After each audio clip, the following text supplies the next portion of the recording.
Hello, how y'all doing today? Wanted to come on and tell y'all a little story. I'm gonna take y'all back in time a little bit, okay? Some of y'all were probably just kids when all this started happening. I'm gonna go back to, this is basically from the 70s to the 90s. It's a little different than what I normally do here, but I did want to talk about this today because I've been trying to figure out when to do it, when to put it out, and I just thought, it's perfect time right now to put it out, right? So I want to take y'all back to April of 1984, okay? April 1984. Just imagine you're walking your dog, right? You're playing with your dog on a little old field, a little old country road, little field area, and you're playing with your dog, and all of a sudden he comes running out of the field with what you thought was a ball in his mouth. And when he gets closer to you, you realize that it's not a ball. It's a skull, a human skull. All right? And this was along a little clattered road between Houston, Texas and Galveston Island. It was marked the day of the first set of human remains being found in the Texas unaliving fields. Okay? We know that there was around 35 different victims, not all from the same, but they were separated. There was two suspected serial unalivers running loose at that time, right? And they somehow evaded law enforcement for a good while, right? And we'll get to that. But that was the first one found, and that was in April of 1984.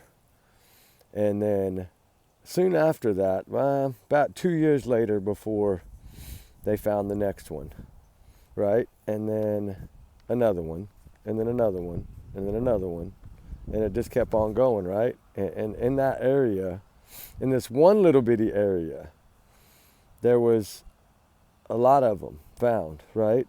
In the same field, the same little area, the same little lot, the same little, talk about. This at 25 acres that I'm talking about, but they were found on this same little bitty road, that clatter road, right? Which is right like a dirt road in that area.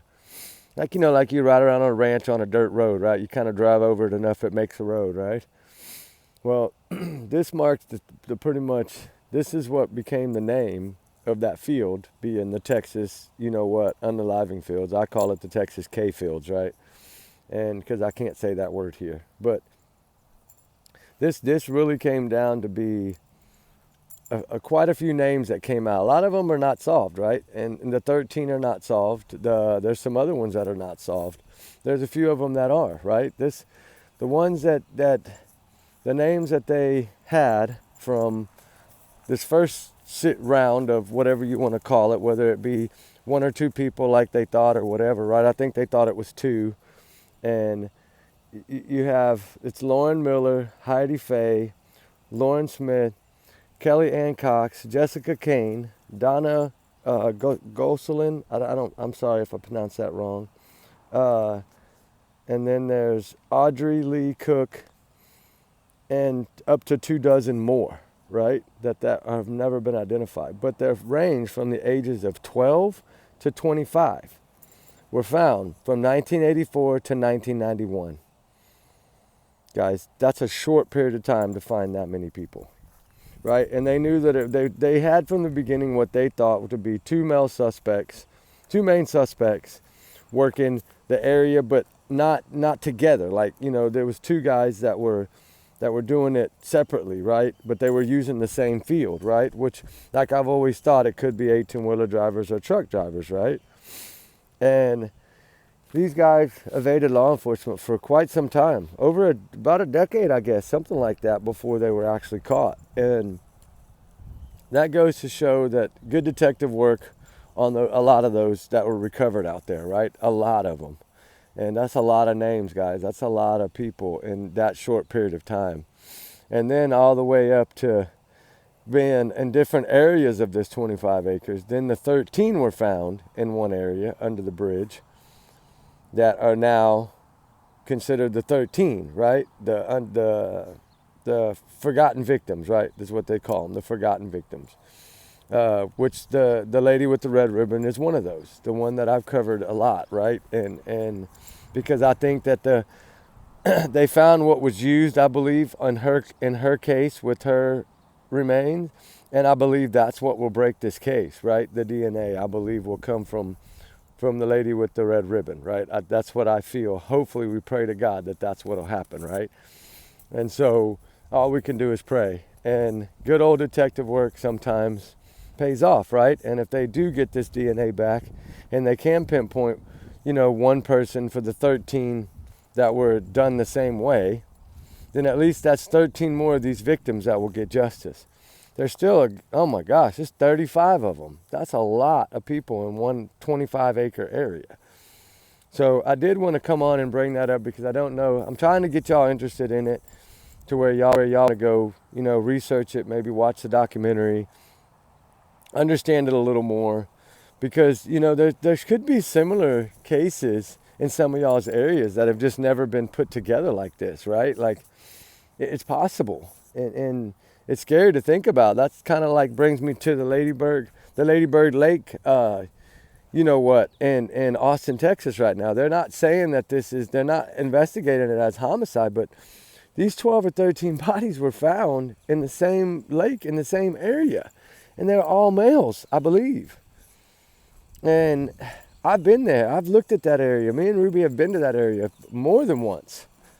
Way more than once. We've sat there at night. We've sat there on benches downtown trying to see if we could, find any clue or anything, anyone coming that way or anything. Because it's another one that's that and this one is just not considered investigation yet, but it needs to be.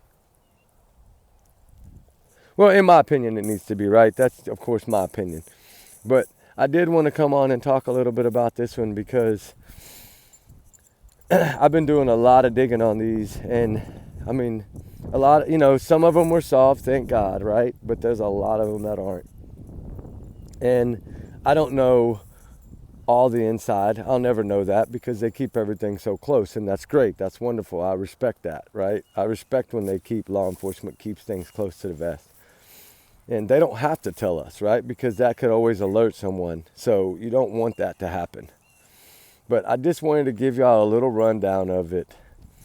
And, because when they caught the two, they kind of told the stories. But, of course, it was only for those victims, not for all the victims. And we know that it was from ages of 12, which is young females, young girls, kids, to 25 years of age. So for some reason, they targeted that age group. And I don't know if it was because it was easy to control them or if it just happened, those women and children, women and young women happened to be in the wrong place at the wrong time, right? I don't know because some of these are still not solved. So it's hard to say. And it doesn't really break down ages for each individual set, right? Like the 13 or the 12 or we don't know how far they're separated. And if this was 3 people, if this was 5 people, like we don't know, right? It was just people working together. We know the first 2 they didn't work together. They worked independently. And they evaded law enforcement for a while. I think 8, 9, 10 years maybe before they got caught. I think they got caught in 91 maybe. And then, of course, now they're working on all the other ones. So I did want to bring that to y'all because it's the holidays. And that's a lot of families that still don't have justice before Christmas for something that happened from 1970 to 1990s. I mean, when the majority of them were 1984 to 1991. But still, we cannot forget about the other ones, and when they call them the forgotten ones, that does make your heart sink a little bit, like, and I know they're working very hard, right? I'm sure they're working on this as much as they can, right? This is a long time ago, but they have all their new cases and new work and new stuff that they have to work on as well, and I get it, but you know, they have their own little task force out there called the HALT, right? And they work mainly on these cases.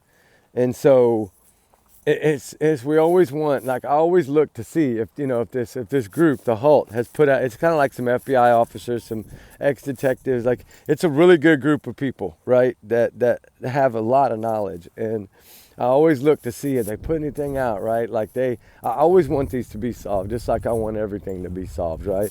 Justice is always a big thing. That's why I'm on the Jay Slater case the way I am. Justice needs to be, right? Justice needs to be, you know, in all these cases that doesn't have justice yet. And that's the part of it that, yeah, it gets me. And so I feel like, you know, we can stand up and fight for all these people and fight and spread awareness again and spread this. And that's why I'm bringing this up again. I want to push it back out there for more people to look at, for more people to want to investigate, because you never know. All it takes